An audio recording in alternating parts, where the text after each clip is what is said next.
I am a die-hard believer in the fairy tale. You know, I was married for 10 years, and I thought I had that, but turned out I didn't.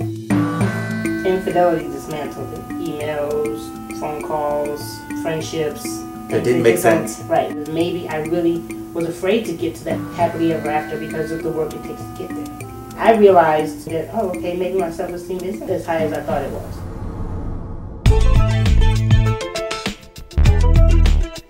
And we're back with Dawn Shamal, the second author to the wonderful book From Pain to Poetry. And let's get started. Okay. The Bag Lady. The Bag Lady. And what bag would you say is your favorite bag? I'd say my favorite bag is the gift bag. And I say that because I am a die-hard believer in the fairy tale. You know, I believe in love, I believe in, you know, forever after, you know, I believe in that still. Mm-hmm. Even after having been divorced for 2 years, I believe in it. And so I think that's my favorite bag. So, you believe in the fairy tale. I do. And so, have you had a fairy tale life? I have not. I thought I did, actually. You know, I was married for 10 years. And I thought I had that, but turned out I didn't. Okay, now you got me hooked I now. know. Okay, let's start with the fairy tale and work very quickly to what dismantled that fairy tale for you. Infidelity dismantled it. Now, in your instance, it was habitual. Yeah, more than once. More than once. Okay, you were married for so many years, and then how did you discover it? Like, what happened? You know, at different times, discovered different ways. You know, emails, you know, phone calls, just friendships. You know, that didn't make sense. Right. I still believe in, you know, I still believe in the fairy tale. I believe it can happen. That just was not my plans. Is there such a thing as a fairy tale relationship? Or, I believe it. Or are you setting yourself up for disappointment? Well, see, maybe you're misunderstanding. Fairy tale, I don't mean perfect. Life happens. You know, things happen. And like I just mentioned, like I think most marriages, most relationships can get by, you know, a mistake here, a mistake there, you know, things that you kind of, as long as you make a mistake, you pick back up and you work on fixing it and you figure out what the problem was and let's go as a team and fix this thing. Mm-hmm. You know, so I believe in that. Like, I don't believe in any perfect relationship. No, please don't misunderstand me. But I believe that, you know, with two people, two adults, two responsible adults working towards a common goal, whether that be love, parenting, whatever. Oh, absolutely. Mutual respect. Absolutely. And so it doesn't have to be a perfect relationship, no, but it could be perfect. But it could be the right one. The right one, and that's the key. The right one. So, would you say that your fairy tale experience was born from a childhood based on a fairy tale life or unfairy tale life? Probably unfairy tale because my parents divorced, and they didn't have the best relationship. You know, he was abusive towards my mom.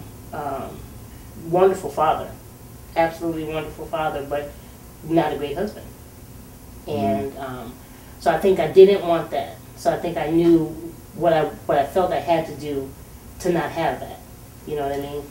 So how did you build that self-esteem? Because it sounds like you know, leading up to wanting to have a healthy and good relationship, somehow you had to do some repairing from your childhood to kind of get your self-esteem together. Because I'm trying to think if I've ever seen a relationship like the one that I think is possible. I'm not sure I've ever seen. But would you say that your self-esteem is intact though? Oh, well, you know what?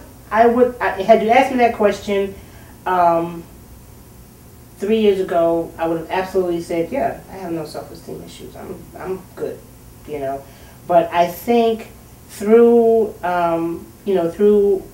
interacting and talking with my Bag Lady sisters and, you know, just in conversations, you know, I realized, even through some of my writing, that, oh, okay, maybe my self-esteem isn't as high as I thought it was, you know. But isn't that the path through to honesty and healthy living when you can identify what's really healthy about your spirit and about your person, your soul, and then you also can honestly say, you know what, this is not quite right, and this is something I need to work on. Exactly. And so you've discovered some things within you. Like what? If you take a look at the grab bag, you know, the woman with the grab bag, they just kind of grab onto, you know, to a man because they have low self-esteem. You know, they hold on to men that may not be theirs because they may lack something. They just want love. There have been cases where I have dated, men who were not emotionally available. Was your husband emotionally available to you? When I first met him, he was not. When I first met him, he was kind of in and out. He had an ex-girlfriend and who was kind of in but out, but in but out. So I guess no, he wasn't. So what is it about you that is dated man out of the grab bag that is unemotionally available to you? What is that? Why? That's actually what I'm working on now, trying to identify. You know how sometimes you want something but you're really afraid to get it? And to be able to have to do the work that it takes to get it. One thing I think of is maybe I really was afraid to get to that, to get that, happily ever after because of the work it takes to get there.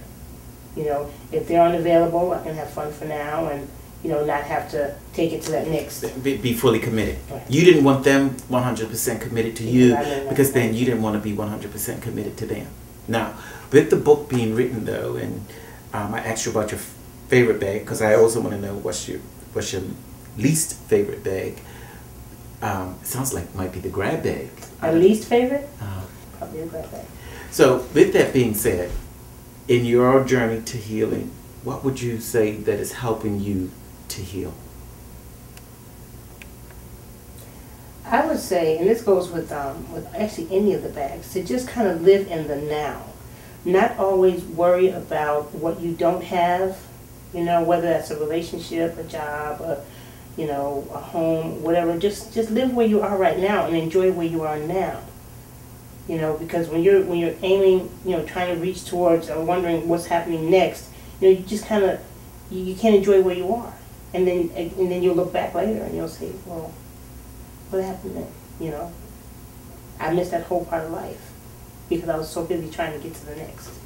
You've poured your heart into the book, and you've written some poems that it sounds like it's not only going to be helpful to many others, but it's helping you heal along the way. Actually, it is. A lot of the poems I wrote were not necessarily my story. I told the story of many women all in one poem. Because just through having girlfriends through life, or especially after getting divorced or deciding to divorce, everyone has something to say. They want to tell you their story. What happened to them when they got divorced, or I went through this, or he did that, or I did this. So a lot of the poems I wrote came from a compilation of stories I'd heard. Women who had longed for someone else when they were married, or women whose husband had cheated on them, or women who just wanted their husband to put them first. So most of my poems are pretty much a compilation of many women's stories. What's your favorite poem? My favorite poem, Life Lessons. I know. That's one of my favorite out of the books as well. Life Lessons. And I cheated a little bit, and I discovered that you wrote that one. I did. Life Lessons. Here we go. I need reading glasses, so. And I'm just going to read the first paragraph. Life Lessons. When did I reach the age in life where there are more years behind me than there are ahead? When did it happen? All the things that I know now, I wish I would have known back then. And I think that's so true for so many of us, Yeah. right? Yeah. You, like I said a little while ago, you go through life just looking at the next step. You're always planning on what you're going to do next. How am I going to, buy a bigger house, get a better car, send my kids to a different school, find the next man. That you're really not focusing on where you are. You're missing the joy of now.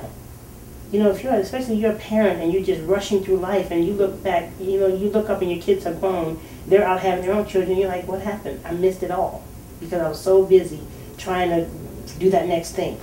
And it's important to enjoy the now. The now. Wow. Well, this has been a life lesson. Thank you. Thank you for sharing all of that. And I promise you, there's going to be somebody who watches and reads the poem, I hope and you're so. going to make a change I hope in somebody's so. life. Even if it's just one person. Oh, you made a change of mind already. Great. There you go. Thank you. Thank you. There's anger, there's resentment, there's fear. You're mad at yourself getting yourself in that situation. He just came to the hospital, he signed those papers, and that was the end of that. I don't know why or what happened to make him do what he did. I cried at night when she went to bed, trying to figure out how I was going to do this and how I was going to do that. You try not to do those things in front of your children because you need to be strong for them.